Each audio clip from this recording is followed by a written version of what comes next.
òun ló lè rọ̀ wá lọ́rùn solution to Nàìjíríà òun ni pé kí Nàìjíríà lọ́nlù ẹ̀ kí wọ́n mẹ́tẹ̀ẹ̀ta lè lọ́nlù ẹ̀.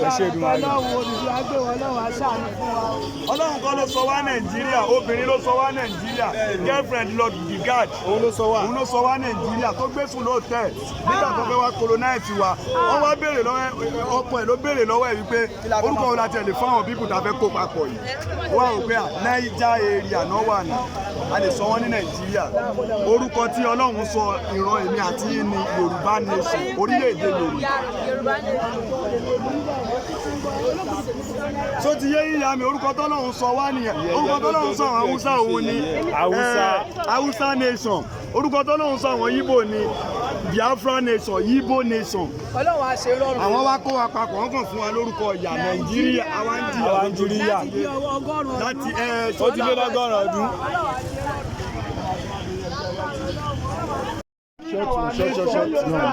Igbo dey do his own nation separate and Hausa people dey do his own nation separate and everybody dey enjoy until this olórí burúkú British come colonize us by fire by force.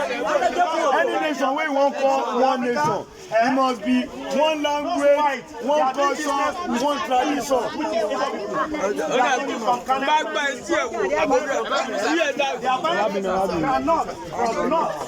Òyìnbó rárá o.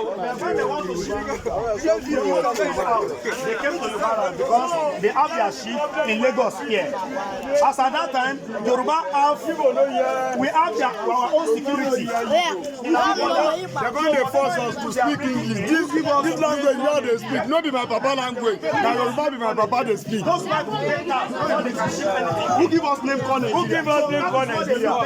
Now these people they have knowledge. Have you changed our name? Even though it's not British, they have that Lord Gigard around 1940 when they want to call the colonize us. Now they are already operating that system here. That is what they look, how they can be able to conquer we black. Because they look us as black that we cannot be doing what the same thing they are doing. And they plan how to do it because of their own selfish interest. That is where they try to merge us together by giving us name Nigeria, so that whatever anything they are bringing in from east, from north, they won't pay any tax here again before they ship it out from this so-called fraudulent Nigeria. Today, in east, you people have resources. In Niger Delta, they have resources. In Yoruba land, we have resources. Do you know what is going on? Even the crude oil we are talking about, even the gold in Yoruba land we are talking about, they will ship all those things out, our resources. Do you know what we are collecting? Yoruba are collecting 1% of their resources. They are collecting 1% of their resources. This crude oil, you can see that, okay, Nigeria have crude oil. Why Nigeria are still in debt to today? Why are we in debt today? Mainly because that crude oil is not our home. They are extorting those resources to the abroad, and we, Nigeria, are getting 1% of the resources we have. This one, I won't be like this. But today, they will say Africa are the largest property in the whole continent. Why Africa are the largest resource in the continent. This is the reason why the iPod, Nnamdi Kanu came out. This is the reason why Samuel Ekpan came out and said they must have their Biafra nation. And this is the reason why Yoruba people came out. Our leader, Sunday Igboho and Professor Banji Akintoye, that Yoruba must have our own country. We must distinguish ourselves from so-called fraudulent Nigeria. Nigeria is not our country. Nigeria is a fraudulent name. So the best thing for you and I, and for our unborn children, is to have our country. So let us separate from Nigeria. So let us go to our promised land. Your own promised land is Biafra nation. Our Yoruba promised land is Yoruba nation. We are not saying not. If they want to continue behind Nigeria, let them go and continue behind Nigeria. We are not fighting that Nigeria should not exist, but we want to extradite ourselves from Nigeria. We want to distinguish from Nigeria. Nigeria is a fraudulent country. That is all what we are saying. Thank you, my people.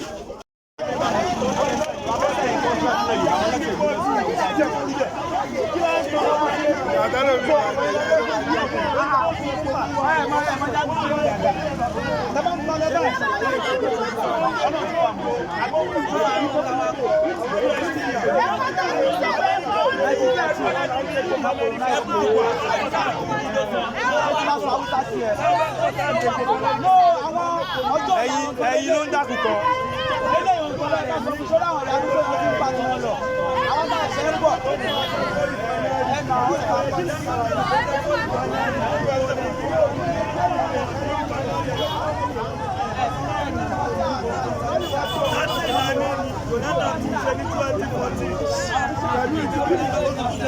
Ẹnìkan wá jẹ́ kọ́ọ̀lì fáínálì Dangote, ó jẹ́ kọ́ọ̀lì fáínálì ó ní kọ́ńtì tó jẹ́ Nàìjíríà wọn ọ̀dá ní fáínálì ẹ̀yọ̀kan. Ṣé Dangote lè wá dé abẹ́ ẹ̀yọ̀kan? Tó ìdí tó ti fi àjẹ wá nìyẹn. Ó ní kọ́ọ̀lì fún máa lọ́ọ̀nù ẹ̀ láti ṣe lọ́tọ̀ọ̀tọ̀. Ẹ̀wọ̀n ayé táwọn bàbá wa ń pè láyé olúgbọ́n irú ọjà tẹ gbélẹ̀ yìí. Ẹ máa kọ́ iye owó sí yẹn fún bàbá. Ẹ máa bá ti yí lọ. Ẹ máa bá dé ọ̀nà owó ń bẹ̀. Ó máa kó ọjà. Wọ́n lè mú lọ́fẹ̀ẹ́. Wọ́n lè kó lọ́wọ́ ń jà. Ayé wọn sì iná kan dà wá papọ̀. Lójú fẹ́ni tó wà ní ọjà ni wọ́n fẹ́ jí gbé pẹ̀lú. Má wọrí, ẹ máa gbọ́jà yín lẹ̀, ẹ máa ta lálọ́ ògbó lórí ẹ máa lọ ilé. Ẹ máa lọ kí bàbá wa, ìyá wa, ẹ̀gbọ́n wa, kẹmọ tó ń ṣẹlẹ̀. Tó bá dásìkò náà, tí gbogbo wa lè jáde tán pé a fẹ́ gba orílẹ̀-èdè wa, orílẹ̀-èdè tí ò ní sí màkàrúrù, orílẹ̀-èdè tí ò ní síyànjẹ, orílẹ̀-èdè tí òfin máa wà tó jẹ́ pé òfin. Ta máa gbèdè ara wa. Náà ló máa mọ́ mọ́. Orílẹ̀-èdè tí ó ń ṣòfin oní bíbélì tí ó ń ṣòfin oní kùránì. Orílẹ̀-èdè máa ti ní ẹ̀kọ́ ọ̀fẹ́, tá máa ti ní náà ọ̀fẹ́, kí ètò ìlera ọ̀fẹ́ ti máa wà fún wa. Ẹ máa wọlé ní 300 years ní Yorùbá ti wà. Ẹ̀ṣẹ̀ ohun tí wọ́n fi àkànjẹ́ lára wa. Gbogbo ìyẹn, Ohun tí wọ́n fi àkànjẹ́ ó wà. ó ṣe lọ́kọ̀ sí tẹ́tọ́ bí ẹ̀sìn àjòjì ló fi àkànjẹ́ lára wa. láti gba agbára àti àṣà wa lọ́wọ́ wa. Ẹ̀ṣẹ̀ ìmábìnrin fún wa. Ṣẹ́rí láyé àtijọ́ nígbà ìwàṣẹ̀ 300 years ní Yorùbá ti dájú. Ẹni orílẹ̀-èdè wa bá wà. Tí orílẹ̀-èdè wa bá wà. Ẹni sùúrù tó orílẹ̀-èdè wa bá wà. Kò ní Mùsùlùmí lọ́wọ́ tó bá gbàgbọ́ nù Kùránì àtànábì. Tó bá kírun. Orílẹ̀-èdè wa ò di kìrìsìtánítì lọ́wọ́ láti má lọ tọ́jà mọ́tọ́rọ́ irú ìbúra tí wọ́n ń bú ní ààfin yẹn. Bíbélì tó máa gbé síwájú àbí tí wọ́n máa gbé síwájú. Wọ́n bá gba orílẹ̀-èdè wa nǹkan ọ̀ṣẹ̀ṣẹ̀ ló máa fi fura nítorí pé búra yìí. àwọn ilẹ̀ Yorùbá sí. Ìbọn tí wọ́n gbé bọ̀ sílẹ̀, ìbọn ìdí òògùn tí wọ́n fọ̀ ọmọ fún wọn. Ẹ wọlé ní. Tó fi láàrín sọ. Gẹ́gẹ́ bí mi ṣe wà yìí, oníṣẹ́ ìjọba ni mí o, ṣùgbọ́n mi ò torí pé mo ṣiṣẹ́ ìjọba láti má jà fún ìran mi. Oníṣòwò lẹ́yìn ilé ẹjọ́ kò yìí, bẹ̀rẹ̀ wá wò àwọn kan wà rẹpẹtẹ tó wà níṣẹ́ lọ́wọ́ tí orí bá ń fọ́mọ wọn àti lára ọmọ ń gbóná. Wọ́n máa fly ẹ̀. Wọ́n gbé lọ sọ́sítù. Wọ́n máa fly ẹ̀. Láyé àtijọ́ ọmọ olé ń fa kólò. Gbogbo wa ṣẹ̀wọ̀n máa bọ̀ látòkó báyìí. Bẹ́ẹ̀ni ní fámásì sọrí àìrówó ìtọ́jú lọ́wọ́ ẹlòmíì ṣe pàdánù ọmọ ẹlòmíì ṣe pàdánù àwọn òbí tó bí. Lọ́nà wo la fi lè gbára wa kúrò ní gbogbo wàhálà yìí oníká ní orílẹ̀-èdè wa níbi tá a máa ti ní ìwòsàn ọ̀fẹ́ tá a máa ti ní ẹ̀kọ́ ọ̀fẹ́ títí tí wa máa ti dá so nǹkan tí a ṣe jáde nìyẹn so láti kéde fún ẹ̀yin ya wa. Òun náà sọ ní Yorùbá nation lẹ́yìn àfi ká kúrò ní ayé ìjọba mujẹmujẹ ìjọba gbéwìrì wá kúrò lóko ẹrú nítorí pé ọmọ Yorùbá ọmọ ẹlẹ́run ni wá àti ìjẹgun ọmọ aláṣọ ni wá àti wàkísà tí ò tọ́ sí èmi àti yín àtàwọn ọjọ́ ọ̀la àwọn ọmọ wa. So tábà forí dá àwọn bàbá wa forí dá táwọn náà wá tún forí dá sáwọn ọmọ wa báwo ló ṣe fẹ́ kárí fún wọn. Ìdí nìyí táwa ìwé ìfọ̀ yìí táwa lásìkò yìí làwa ṣe dìde pé àwa ti ṣetán láti kọ ìyà àwa ti ṣetán láti jà fún ọjọ́ ọ̀la àwọn ọmọ wa ó lè dá láti sọ pé tọ̀ orílẹ̀-èdè Yorùbá táwọn bàbá wa ti bá wa sọ pé ká gbà àfi káwa dìde láti gbà torí àwọn bàbá wa ti dàgbà wọn ò lè sáré tó bá tiẹ̀ lè kọ̀wé tó bá di hey wọn ò lè fàyà tí àdá àbíbọn so ṣùgbọ́n wa rẹ́dì láti dúró fún àwọn ọmọ wa fún ọjọ́ ọ̀la Yorùbá pé kó lè dá ìdí tẹ́ ṣe rí wa ta ṣe ń jáde nìyẹn òun náà là ń jà fún a ti gbé ọ̀rọ̀ yìí dé ìjọba àgbáyé tó ń pè ní United Nations ti gbà wá tọwọ́ tẹsẹ̀ United Nations ti ṣe gbogbo investigation tó yẹ kó ṣe nípa orílẹ̀-èdè Yorùbá wọ́n rí pé a ní ẹ̀tọ́ láti lọ gẹ́gẹ́ bí òfin ìjọba àgbáyé pé tó ń pè ní orílẹ̀-èdè òun ni èdè ara wa tá a gbọ́ra wa yé tó ń pè lórílẹ̀-èdè nìyẹn ṣùgbọ́n lè ní tó ń pè Nàìjíríà ṣé tó máa ń sọ Hausa sí láì gbé náà ti ṣe lè gbọ́ ṣé tó máa ń sọ Igbo sí láì gbé East ti ṣe lè gbọ́ that means pé ibi tá a wà tá a ń pè lórílẹ̀-èdè kò ṣe orílẹ̀-èdè o orílẹ̀-èdè ní èdè kan ẹ̀yà kan àṣà kan tí àṣà kan là ń lò lórílẹ̀-èdè Nàìjíríà lè ní ṣé èdè kan là ń sọ tí ẹ̀yà kan ni wá so ìdí ìta ṣe dìde pé ó ti tó àsìkò fún wa láti padà sí orílẹ̀-èdè wa àtijọ́ ta mọ̀ sí Yorùbá Kingdom which is Yorùbá Nation lẹ́nu yìí òun la fi create awareness fẹ́yìn ìyá wa lónìí pé kẹ́ ẹ lè mọ̀ torí pé àkókò kan ń bọ̀ ìjọba àgbáyé ń bọ̀ láti wá conduct kan tó ń pè ní referendum fún wa kí là ń pè ní referendum. Ìjọba ń kú Tinubu ẹ̀ ń buri kí Tinubu 200 òun bá ní ìṣòro Nàìjíríà ọ̀rọ̀ problem ìṣòro Nàìjíríà láti foundation ni wọ́n náà mú fún ẹrù ẹ̀wọ́. Ọ̀rọ̀ tó ti wọ́wọ́ láti some 2 years ọwọ́ ní káńtì lọ́dọ̀ mi 1 year 3 months tó wá tún ṣe. Mẹ́kọ̀ọ́síbù. Àlọ́ Igbo òṣìṣẹ́ mọ́ o. Kíní òṣìṣẹ́ mọ́ o. Kò ṣe fídíò. Ẹ ti rí kọ́sí òun lọ́ṣẹ̀ lọ́wọ́ yẹn.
No be our problem. No be do the thing wey dey Nigeria.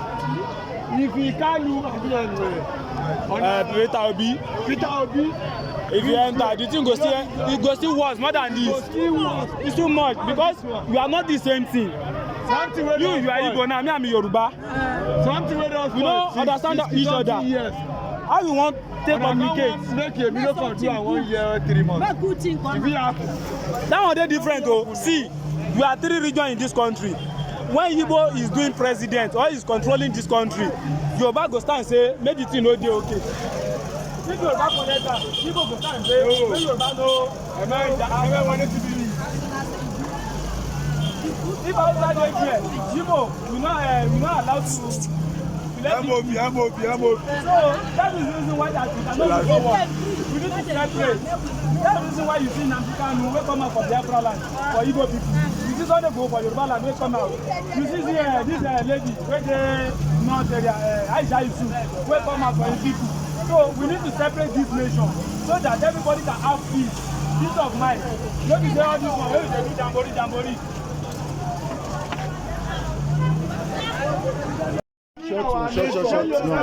Igbo they do it in his own nation separate, and Hausa people they do it in his own nation separate, and everybody they enjoy until these only group British come colonize us by fire by force. Any nation wey wan call one nation, it must be one language, one culture, one tradition.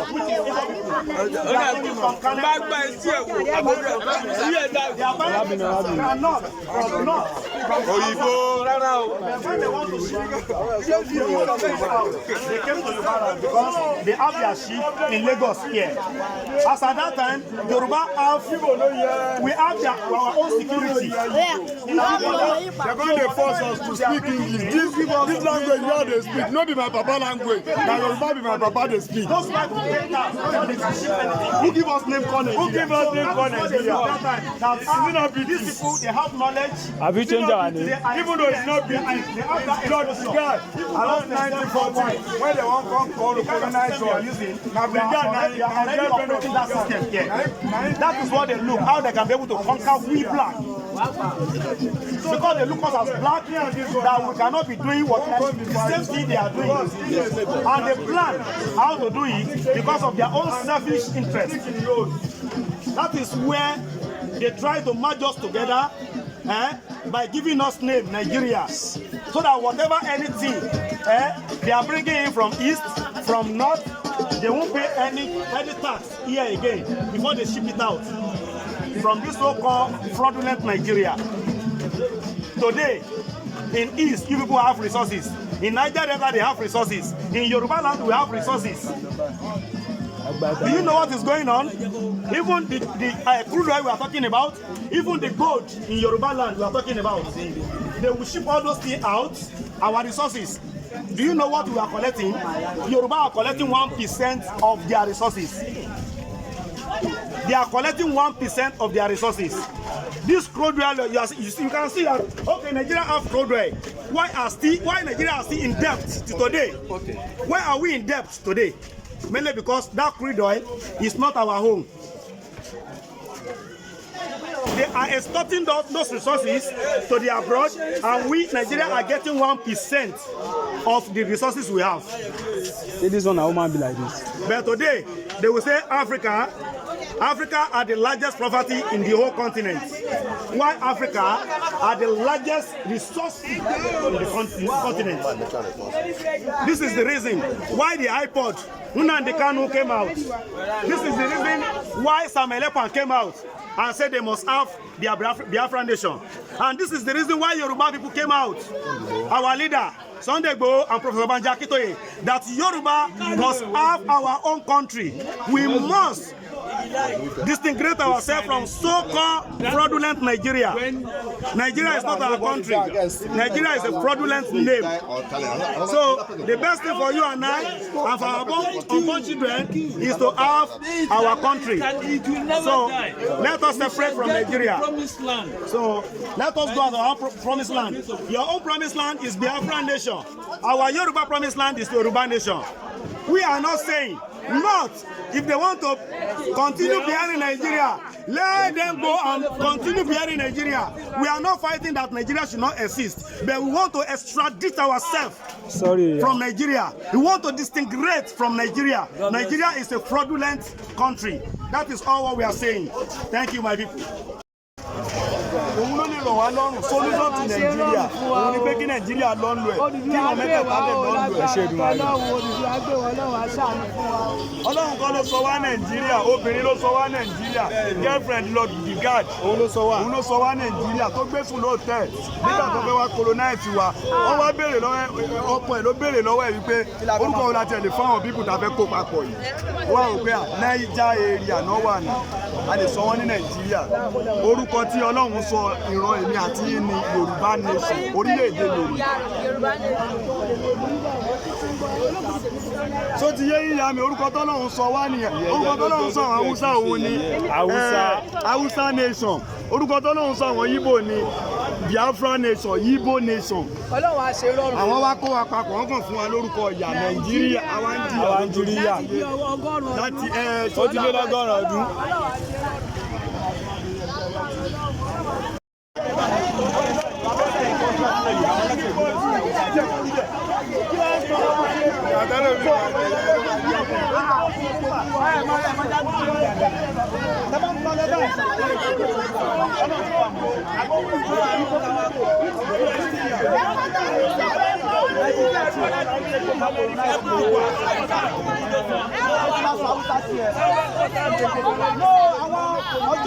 ẹ̀yin ló ń dákùkọ.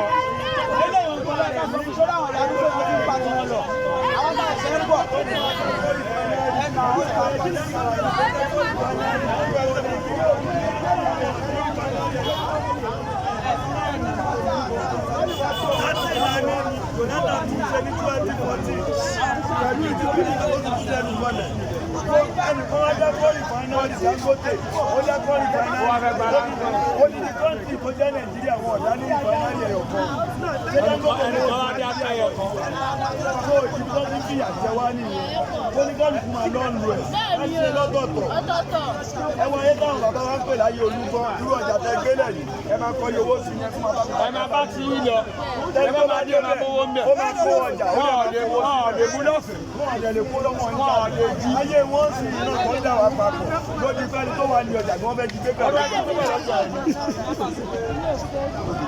má wọrí ọbẹ̀ jí ẹ máa gbọ́jà yín lẹ̀ ẹ máa ta lálọ́ bò lórí ẹ máa lọ ilé.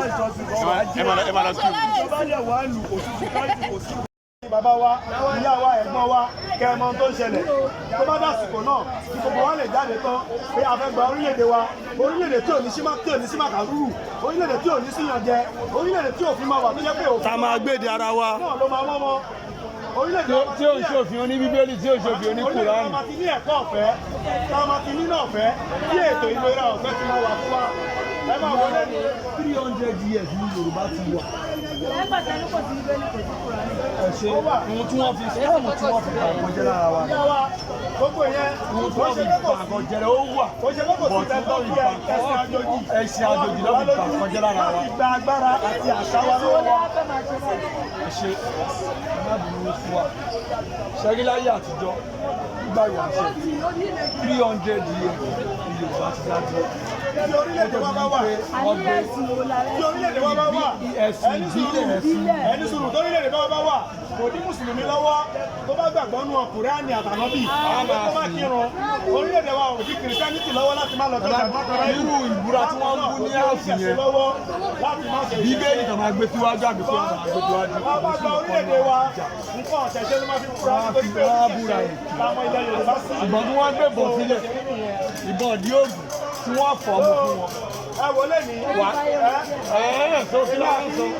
gẹ́gẹ́ bí mi ṣe wà yìí oníṣẹ́ ìjọba ni mí o ṣùgbọ́n mi ò torí pé mo ṣiṣẹ́ ìjọba láti má jà fún ìran mi.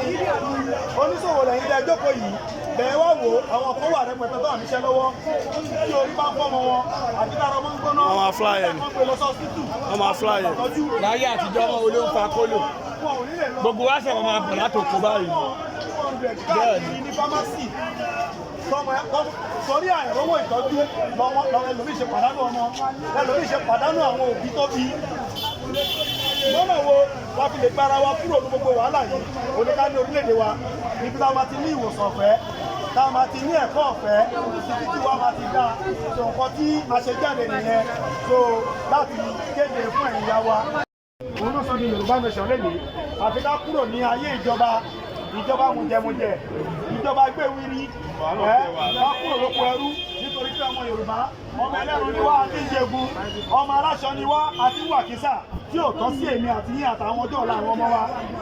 so tá a bá forí dà àwọn bàbá wa forí dà táwọn náà wá tún forí dà sáwọn ọmọ wa báwo ló ṣe fẹ́ kárí fún wọn.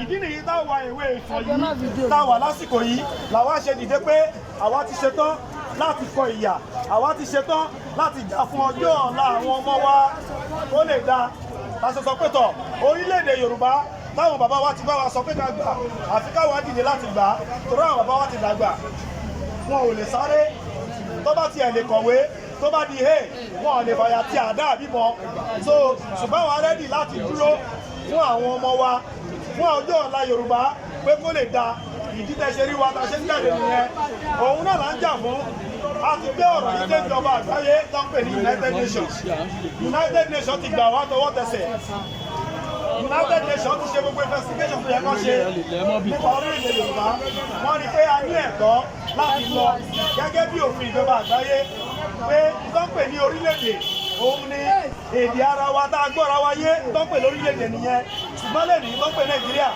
ṣé tó máa ń sọ Haúsá sí láìpé náà ti ṣe lè gbọ́ ṣé tó máa ń sọ Yíbò sí láìpé yìí ti ṣe lè gbọ́ that means pé ibi tá a wà tá a pè lórílẹ̀-èdè kì í ṣe orílẹ̀-èdè o orílẹ̀-èdè ní èdè kan ẹ̀yà kan àṣà kan tí àṣà kan là ń lò lórílẹ̀-èdè Nàìjíríà lónìí ṣé èdè kan là ń sọ tí ẹ̀yà kan ni wá so ìdí nìyí tá a ṣe dìde pé ó ti tó àsìkò fún wa láti padà sí orílẹ̀-èdè wa àtijọ́ tá a mọ̀ sí Yorùbá Kingdom which is Yorùbá nation lẹ́nìí òun la fi create awareness fẹ́yìn ìyá wa lónìí pé kẹ́ ẹ lè mọ̀ torí pé àkókò kan ń bọ̀ ìjọba àgbáyé ń bọ̀ láti wá conduct kan tó ń pè ní referendum fún wa kí là ń pè ní referendum.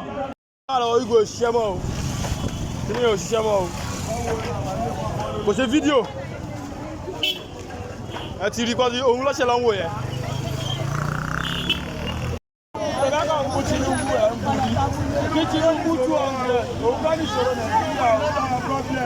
Ìṣòro Nàìjíríà láti foundation ni wọ́n náà mú fún ẹrù ẹwọ́. Ọ̀rọ̀ tó ti wọ́wọ́ láti from 2 years ọwọ́ ní kẹ́kẹ́ bẹ́ẹ̀ ni 1 year 3 months tó wá tún ṣe.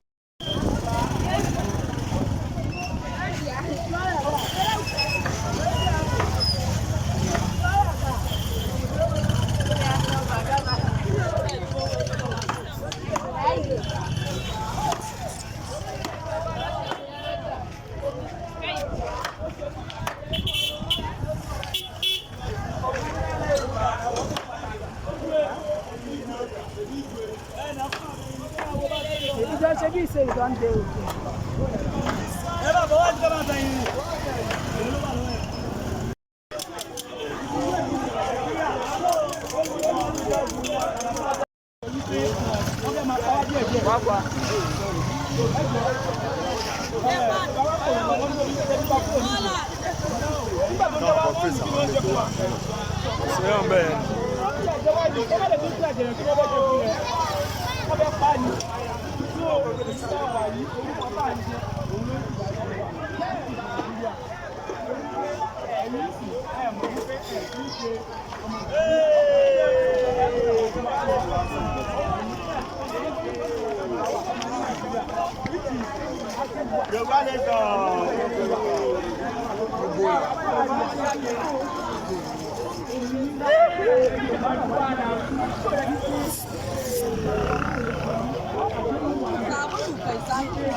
No be Emilio no be him dey no be him our problem. No be do the thing wey dey Nigeria. If he can't do Peter Obi. If you enter, the thing it go still worse more than this. It's too much because we are not the same thing. You are Igbo now, me I'm Yoruba. We don't understand each other. How we want to communicate? do 1 year 3 months.